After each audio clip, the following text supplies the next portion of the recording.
messieurs, bonsoir. Bonsoir. Bienvenue à la Maison de la Presse. Alors, News Antilles tient à vous remercier d'avoir répondu présent à son invitation pour le vernissage de cette exposition. Alors, je vais passer la parole au responsable des lieux, Monsieur Jocelyn Durizo, qui est aussi le président de l'Union des journalistes. Je suis extrêmement content de vous voir. Parce que cette maison, vous allez venir après voir au niveau journalistique, archives, ce qu'on est. Mais ce n'est pas le jour. Le jour, c'est l'exposition, c'est la culture. Quand un peuple n'a pas de culture, c'est pas bon. Je vois beaucoup d'enseignants ici. Et nos enfants nous le rendent bien quand ils nous voient. Et même quand ils ne réussissent pas. J'ai d'autant plus de plaisir parce que je découvre un artiste que j'ai vu petite mais si belle, si fraîche.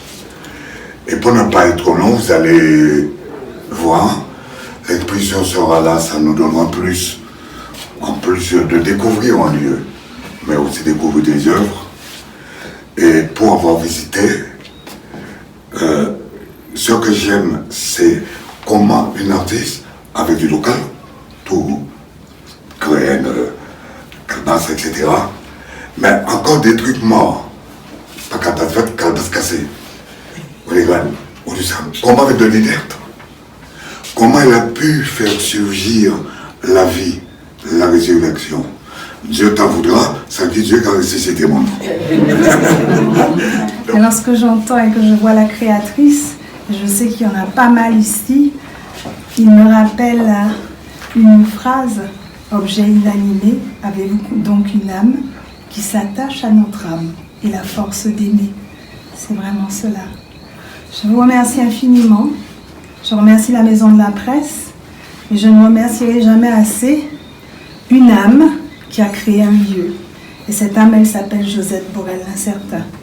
La Maison de la Presse, c'est un lieu avec des âmes, mais c'est aussi une âme qui a créé ce lieu, qui a créé ces lieux, pas uniquement au niveau de la culture, des médias, de l'information, mais aussi d'autres lieux. Vous verrez un peu plus loin ou un peu plus bas la Croix-Rouge. Vous verrez aussi d'autres structures. Même il y en a encore qui attendent justement de pouvoir permettre à des enfants, comme l'association Agos qui s'occupe des enfants et des adolescents atteints d'obésité, qui est une maladie, contrairement à ce qu'on pourrait croire, et bien aussi d'évoluer.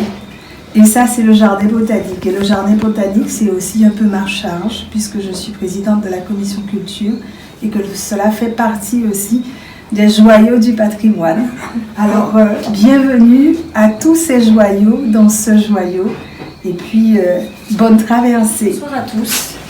Alors, je vous remercie en tout cas d'être venus, mais avant de vous adresser mes remerciements, je voudrais adresser des profonds et très sincères remerciements à un ami, maintenant devenu un ami, c'est Jean-Luc Anani. Pourquoi? Je vous le dirai. J'avais peu confiance en moi. J'ai toujours été de nature un peu confiante, même si je savais que je pouvais réaliser des choses. Mais c'est vrai que parfois le parcours est un peu long et la confiance en soi, ça se travaille. Et Jean-Luc, ça a été celui qui m'a découverte juste après mon arrivée de Nouvelle-Calédonie. Et ça a été le premier à faire un reportage effectivement à mon domicile avec toutes mes peurs et mes angoisses, mais le premier à me dire « il faut que tu exposes ». Et je peux vous assurer que ça date maintenant de plus de 10 ans. Alors vous voyez le parcours. Ensuite, Jean-Luc, pareil, il me dit « je vois toutes tes œuvres que tu as créées pendant le Covid ». Parce que c'est vrai que cette expo est une expo que j'ai envie à la limite de dédier au Covid, rendre hommage au Covid.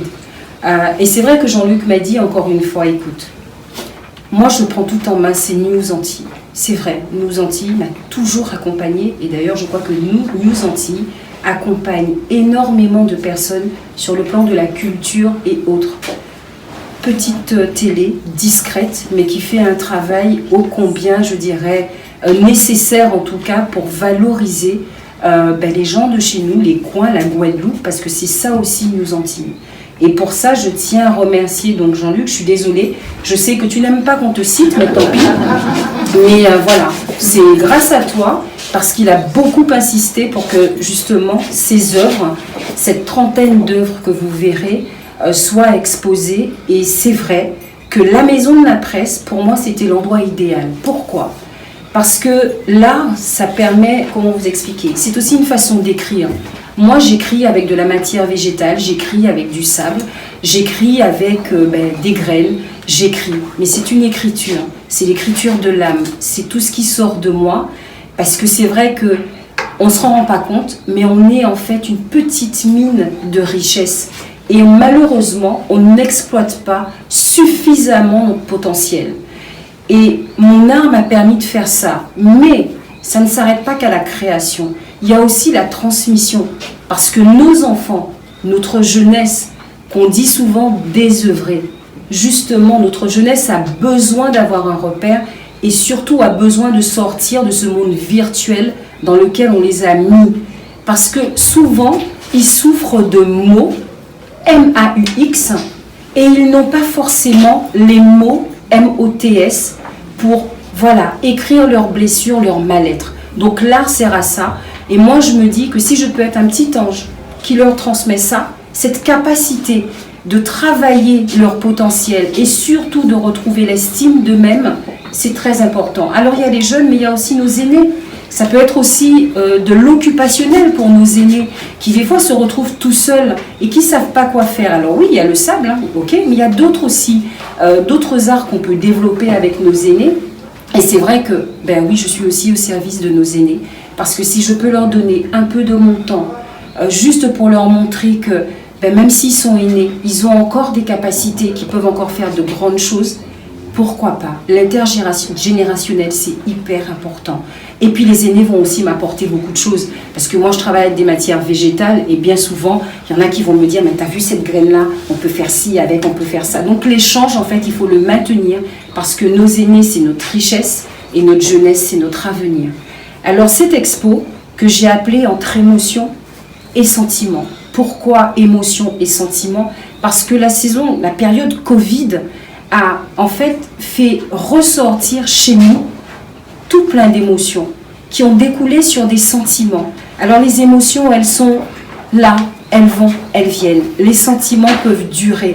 Et l'art justement permet d'apaiser justement tous ces sentiments, toutes ces émotions pour éviter qu'on soit malade demain. L'art, comme j'aime à dire, caresse le cerveau. Et ça, c'est pour les petits et les grands. Je ne vais pas être longue. Je vais simplement vous inviter à ce que j'ai appelé quelque chose. La seule chose que je n'arrive pas encore à créer, ce sont les vitres. Tout le reste, c'est de la création, de l'encadrement à la création. Voilà. Et même les supports. Donc la palette, elle revit. Le rejet de palmier royal, il revit. La calebasse que les gens ne ramassent pas parce qu'elle est cassée, on se dit c'est pas beau, la calebasse revit. En fait, tout revit. Et c'est important de sublimer les choses parce que c'est ça qui nous donne en fait cette petite note d'espoir quand on n'est pas bien. Eh bien on sublime. Nous sommes des gens. D'ailleurs, la femme, souvent, se sublime, elle s'habille, elle fait des choses. Et bien c'est pareil pour les éléments de la nature. Et c'est pareil en fait pour mes créations. J'essaie de sublimer pour donner un peu de bonheur aux gens, voir naître des étoiles en tout cas dans les yeux des gens. Et ça c'est je dirais que c'est ma plus belle récompense. Ma plus belle récompense c'est vous.